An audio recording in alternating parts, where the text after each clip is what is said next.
Seat విజయం కూటమిదేనని TDP, Janasena, BJP ఉమ్మడి అభ్యర్థి ఆరణి శ్రీనివాసులు అన్నారు.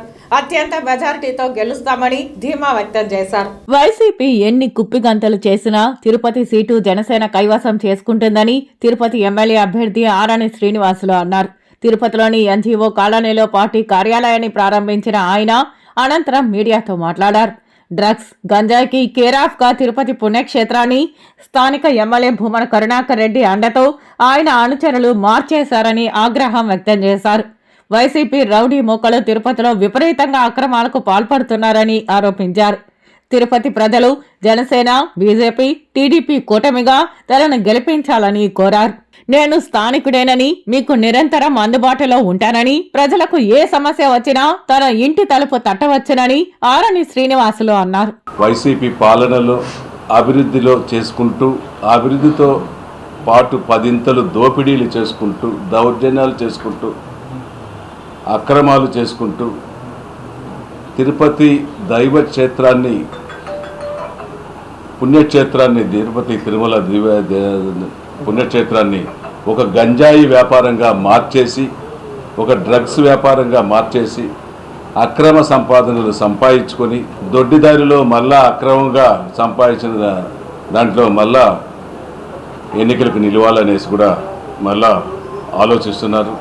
నేను ఒకటే చెప్తున్నా, గత 5 సంవత్సరాల్లో, ఇంతకుముందు 10-15 సంవత్సరాలు, 20 సంవత్సరాలు తిరుపతి పట్టణంలో ఎటువంటి వాతావరణం ఉన్నింది ఒక్కసారి ప్రజలు కూడా ఆలోచించుకోవాలి. ఇప్పుడు ఈ 5 సంవత్సరాల కాలంలో వాతావరణం ఎలా మారింది? ఒక ఇల్లు కట్టుకోవాలనుకున్నా, ఒక బోర్ వేసుకోవాలనుకున్నా, నిన్న ఒక చిన్న సంఘటన చూసాం.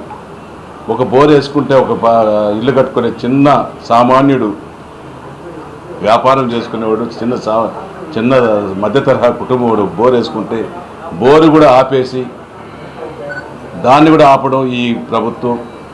ఇప్పుడున్న అక్కడున్న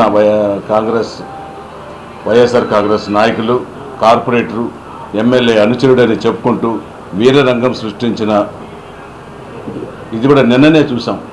ఆధ్యాత్మిక నగరంలో ఒక మచ్చలేని నాయకుడు ఈ యొక్క ఆధ్యాత్మిక నగరాన్ని కాపాడాల్సిన ఆవశ్యకత మనకుంది అని పవన్ కళ్యాణ్ గారు ఆరణి శ్రీనివాసులు గారిని, అత్యధిక అనుభవం కలిగిన, రాజకీయాల్లో అనుభవం కలిగి మంచి పేరున్న వ్యక్తిని ఆ దేవుడి పాదాల చెంత అభ్యర్థిగా నిలబెట్టాలి. తిరుపతిలో ఆధ్యాత్మిక నగరం యొక్క ఆ భగవంతుని యొక్క ఆశీస్సులతో ప్రజలందరూ కూడా చల్లగా ఉండాలని ఆలోచనతో ఈ యొక్క ఫ్యాక్షన్ సంస్కృతికి చెక్ పెట్టాలని ఉద్దేశంతో పవన్ కళ్యాణ్ గారు సీనియర్ మోస్ట్ లీడర్, మచ్చలేని నాయకుడు, 10 మందికి సాయం చేసే మనస్తత్వం కలిగిన శ్రీనివాసులు గారిని మనకు అభ్యర్థిగా ఎన్నుకోవడం జరిగింది.